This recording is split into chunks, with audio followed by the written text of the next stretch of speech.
Hello riders and not. Today I am up north at Cooperb Motorcycles to film custom Royal Enfields that this shop has and built.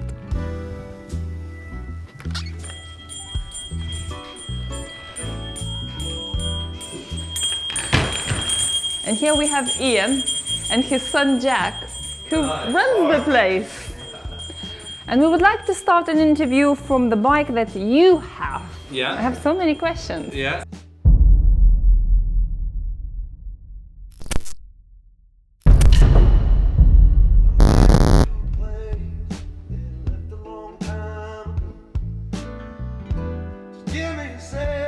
And here we have Jack. Him and his dad runs this place. And this is your bike. Yes. This is the Royal Enfield Interceptor 650 that you built for yourself. Yes. It's not for sale. It's not for the shop. No, ever? No. Well, for maybe, a certain price. Maybe, yeah. If we build another one, maybe. So I've always really liked them anyway. Even before we had the franchise, like even some of the older stuff I quite like. So yeah, I've always liked them. And then when we first rode the this 650 standard one, when we went to the launch in Iceland in Milan, really liked it. And then we had it for a little while, and I kept saying to Dad, "Oh, I really want to build a custom bike out of one."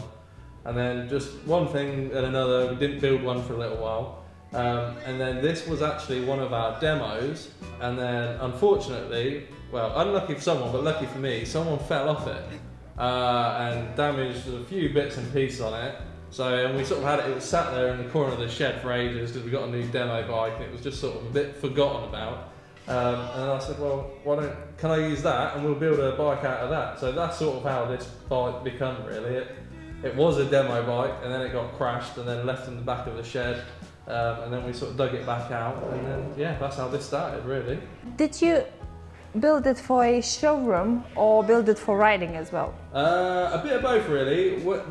When we first started doing it, and everything, all the other ones that we do, as much as you know, you can spend loads of time and make them look lovely, but a lot of the bikes that people do that with, they're not. You can't ride them every day. So a lot of what we've done, we've sort of made sacrifices here and there a little bit to try and keep it so you can use it and it's comfortable for everyday use. You know, if you want to go and put miles on it, you can. So things like the switch gears and stuff. These are the original switch gears. You know, we looked at other stuff, looked at some motor gadget things, and obviously loads of other people offer that sort of thing. But just still wanted it to be everyday usable, but you know, still look cool and ride nice as well. Tell us about the build from the beginning to the end. I know that you upgraded the engine as well. Yes. It's not 650 anymore. No, so this is now this has got the S&S 865 kit in it. So you get new pistons, new liners. For Royal Enfield? No, this is all from S&S in America. Yes, but do they do it for Royal Enfield? Yeah. Oh, yeah, so nice. You can buy, so we fit quite a few of these in the workshop. So yeah, you get new camshaft, and then you have to buy a different clutch, a more heavy-duty clutch, power commander, and then yeah, a few other little bits and pieces. So it's got like the S&S free flow air filter, air intake delete kit. So yeah, the engine-wise now, a standard one is about 45 horsepower. So this is now, I think when we dynoed it, it's 69 and a half something. So it's about 70 horsepower now. So yeah, it's completely transformed the way the bike rides. It's it's a bit more of a hooligan's bike now.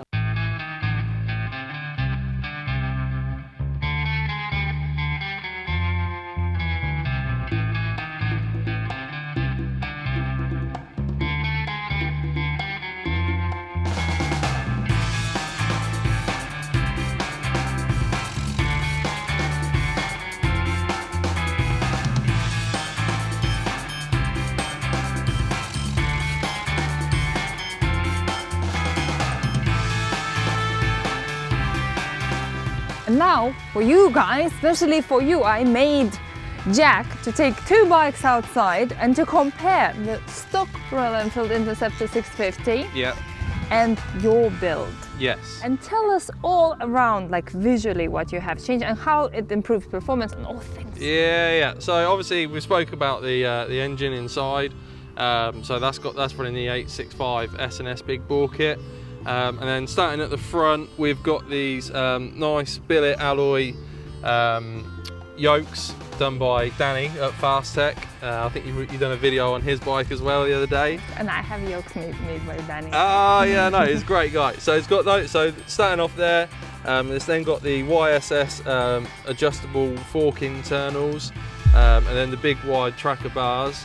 Again, same as the some of the other ones we've done, and same as Danny's bike actually. We've got the Kozo Speedo. So got rid of the big standard Royal Enfield ones and put those on with this little sort of screen here to cover it up, and then a nice different style front end.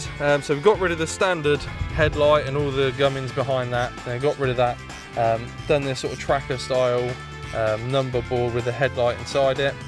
Shortened front mudguard with a nice sort of riser on it, and then the wheels, they're SM Pro wheels with these are Bridgestone Battle Axe AX41 tyres.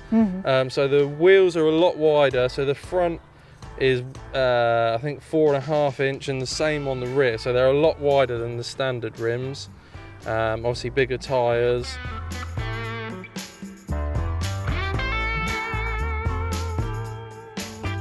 Moving backwards, again by Danny at Fast Tech, he's done us loads of little trinkety bits for it. So it's got the nice filler cap on there as well now, that's been changed. And then Danny again did the exhaust for us, so the 2-in-1 handmade exhaust with a Super Trap silencer. Then we've got some, because of that, obviously the high level pipe, we've had to modify the side panel. So that's been changed slightly just to allow this pipe to sit in a bit further. A few other little bits and pieces, so these bigger footrest is done for us, and then it's got the YSS Black Series gas shocks on it, handmade seat unit. So this is done out of alloy, but we are doing these, so this is going to be a thing that's come in with seat unit, so there'll be a few different options in your shop. Yeah, available to buy online, or just in the shop? Yeah, they'll be available to buy online and in the shop as well. So there'll be this, the sort of the tracker style one. And then there'll be a couple of other different options. So one like what was on Danny's bike as well. So the sort of calf racer style. So there's that. There's a few other bits and pieces we've got coming that will be available to buy off of the shelf. So you can sort of create a similar look yourself from home. Have you ridden it? Yes. Yes. A lot? Since it's been built, since it was finished, I haven't done loads of miles. I've probably only done about 200 or 300 miles on it, so not as many as I'd like to.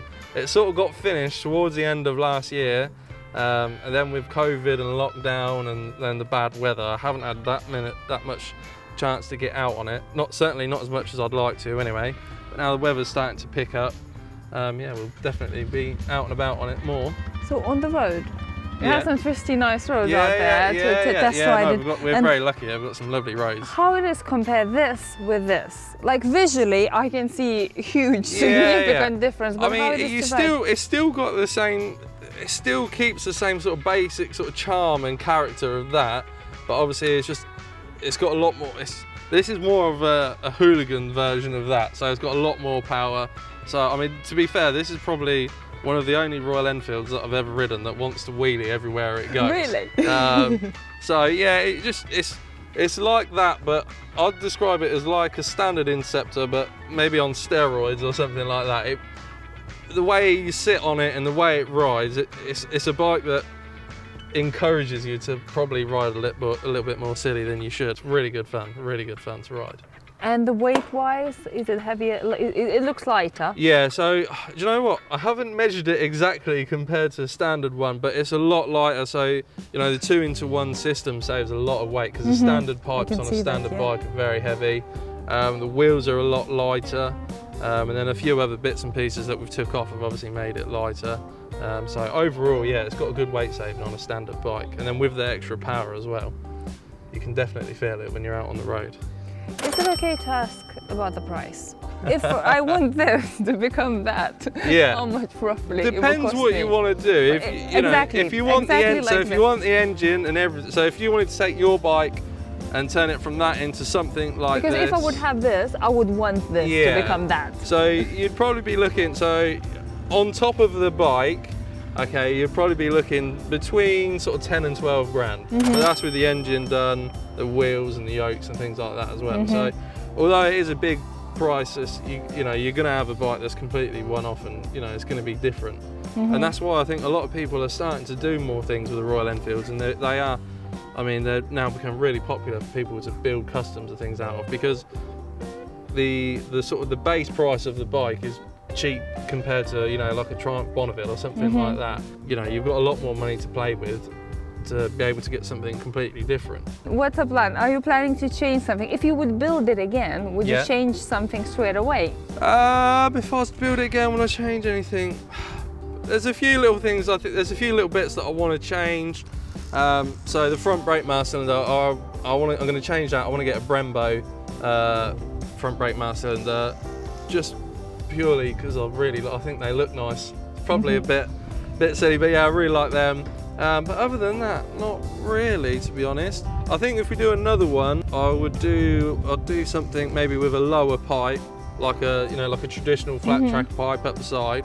But other than that, no, not really. I really like it. I mean, I love it. You love it? Yeah. Oh, that's good. That's good to hear. That's what I wanted to hear. Yeah, no. It's really, to be honest, I wouldn't really change anything about it. So no. Now when the weather got better. Yeah, exactly. Now the weather's better, we can start getting out a bit more. And it's good because we've built a few customs for guys now, and you know, some of them are local, some of them not so local. But I'm looking forward to, you know, the better weather coming in, being able to go out on some ride outs and stuff. Is that what you do at the Cooperb? You're building custom bikes? Yeah, as well? so we build some customs for people as well, all out of Enfields. So you know, you can come in, whether you've already got one or whether you want to buy one. You know, we can supply the bike, and then, you know, we can sort of create it and make whatever you want, really. And something like this can be done in parts, like for example, if somebody wants to upgrade the engine, just the engine or the front end or the back? So we've probably done, I mean, this year so far, I think we've done 2 of the S&S 865 Big Bore kits. So yeah, I mean, we can, if you bring in your bike, you know, we can just, if you want to keep the rest of your bike standard, but you want to change the engine so you have the 865 kit, we can do that. You know, we can do, if you want to go all out and do something like this, or if you just want to come in and you say, look, I want to change my brake light and my indicators, you know, we can do everything from that right up to something like this. It's all available for us to do in-house. When you change the engine to the Big Bore kit, you said you changed to a heavier clutch, which I did on my Sportster as well. Yes, yeah. Is it essential to change the clutch, or it's essential? Yeah, so you would recommend definitely? Yeah, so when the first one that we done of these, I think once you get to about 55-60 horsepower, the standard clutch starts slipping. So that's when you want to be, if you're going to do something like this, you need to be spending the money and buying the upgrade kit. So there's 2.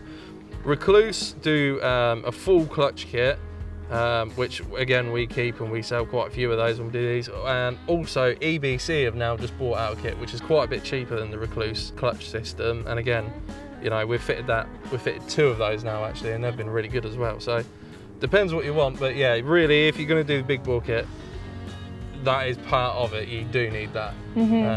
Again, the same with the power commander and things like that. That all needs to be done as part of the kit. How about the brakes? Do you need to improve the brakes, or you can? The brakes again is something, you know, I've seen a few guys put Brembo calipers and things like that on them. You can do that. I mean, all of the ones that we've done, we always put in like the EBC HH sintered pads, which are a lot better than standard. So, you know, it depends what you want to do and how far you want to go with it, you know, how much you want to spend, and also how you're going to ride it. Because most people, so like this, obviously we've put this Big Bore kit in it, you will, you know, some of the time you will ride it like a bit of an idiot, but majority of the time you are just going to be poodling around just to enjoy the bike. Yeah, exactly. So yeah. Would you say it's comfortable? Yeah. I mean, we've done a few. So we did a customer ride out actually in October, November last year, and we did, I think in the whole day we didn't do it. We did about 150 miles, something like that in total. And yeah, it was just, I'd say it's just as comfortable as a standard bike. Is it? I mean, the bars are a little bit wider, so it's a slightly more aggressive seating position, but yeah, no, still, I would say, just as comfortable, if not maybe a little bit more than standard. Okay. Got the YSS Black Series gas shocks on, which again are quite a significant improvement on the standard shocks. But again, that is something that we sell quite a lot of. Those in the YSS fork internals, a lot of people do go for those on when they get the bike. That is one of the first things that some people do. Out of all the reviews and everything on the standard bike, the one thing that most people, if there is anything they criticise, it is the suspension. Whereas when you put the YSS internals and the rear shocks on, it completely transforms the bike. And obviously then you can set it up exactly how you want. It gives you a lot more adjustability with the bike. You just answered the question that I had. Like, what would be the thing if I just purchase that and I'm coming to you? What would you recommend to me to change first of all to improve performance? The first thing most people do is the suspension. So they put something. I mean, there's other stuff available, but the YSS stuff is sort of a mid-range product that it's not too expensive. It's not out of everyone's reach. So that's a really good thing to start with. A lot of the main other thing that people do is change the pipes as well. Again, there's loads of different pipes you can get for these. You can spend £100 or you can spend over £1,000. Things like the pipe. So we do a lot of. In fact, we've got them on our demo bike, which we'll get you to have a spin on. That's got the S&S air filter and the S&S air filter intake delete kit. So there's things like that. Scorpion do some really nice pipes as well. Zard do some lovely pipes. This is a bike that a lot of different people who make things like exhaust and suspension, a lot of people have sort of jumped on this bike because it's such an affordable product. So many people have got loads of different bits, so you can spend a couple of £100 or you can spend as much as you like really and completely transform the bike. So yeah, that's suspension and exhaust. That's the sort of first thing everyone changes really. Would you recommend it for somebody who wants to get into a custom bikes, for example, and build his first bike? Would you recommend this just because of first of all, price range? I mean, price point, it's a great, if you look at a Triumph Bonneville now, you're going to be spending a lot more than you are on something like this. To get from this to that. Yeah, so you start in with a bike it's not a big sort of expenditure in the first place, and there's plenty of stuff available for them, just bolt-on stuff more than anything. There's loads of that sort of stuff available, and also it's still basic. There's you haven't got traction control, you haven't got rider modes and things like that. You've got ABS, and that's about it really. That's as technical as this bike gets. So again, you're not worrying about if I unbolt this, is it going to upset that? It's sort of a back to basics bike, and that again is another reason why it's so popular. One question from a personal experience. After you changed to an S&S Big Bore kit, did your battery needed to be changed as well? Yes. So you needed a bigger amps battery? Yeah, so that's actually got a lithium-ion battery on that. But yeah, I mean the standard battery is okay, but it is something that we'd recommend. A bit of a delay, isn't it? That's what I had when I changed on mine. I was thinking, was it a time for my old battery to die? Yeah. Or I think if you've still got a fairly new and a good quality battery, you'll probably be okay. But I think if you're going to spend that amount of money on your engine, for the sake of how much it is for a new battery, you got to put one on really, definitely. That's an answer to Sportster riders, not just Royal Enfield. Buy a new battery. Stop Buy being a new tight. battery with a Big Bore kit. You need a new battery. Yeah, kind of like not essential, but recommended to have a new battery. If you're going to spend that amount of money, it's in the grand scheme of things, it's a small price to pay. Now a question for you as a dealer. Yeah. Interceptor 650. Yeah. You get all sorts of feedbacks from people. Tell what you would recommend for people to keep an eye on and things that may be changed to avoid certain problems. To be fair, I'm probably going to regret saying this, touch wood, these have been really good, really good. And we've got guys who, a lot of the guys that have these is something they use at a weekend, it's a summer toy, but we've also got quite a few guys who use these all year round. They ride them every single day. As a commuter bike, whether that be a 10 or 15 mile commute, or we've got other guys who sort of do 60-mile commute. Every day? Every day, yeah. They have been really good. There's nothing really they haven't really got any weak points, to be There's honest. no common problem that No. customers keep coming back No. and everyone says, I need to change that. No, not really, no. The most thing people do is they come back and they say, I want louder pipes. But no, they've been really good. They haven't had Talking any about issues. louder pipes, Yes. can we hear? That's a treat for you guys. That's a top treat. Yeah. With me coming all the way here to hear the stock bike first. Yeah, And let me go and then- get a key. yeah, yes. And then we'll fire them both Yeah, up and then we'll okay. see what you think. And now a comparison. I'm 1.75 meters tall. And as you can see, I can reach the ground firmly, both feet, feels very comfortable. The bike doesn't feel the lightest. This one, I presume, will feel a lot lighter than this. It feels okay to sit. I don't like the look, to be honest. Sorry, Royal Enfield, but I would get rid of a Mickey Mouse mirror straight away. And the look of this bike makes me feel at least 20 years older than I am. This is why I want to jump on the custom one. And that is a very, very good point that we touched today.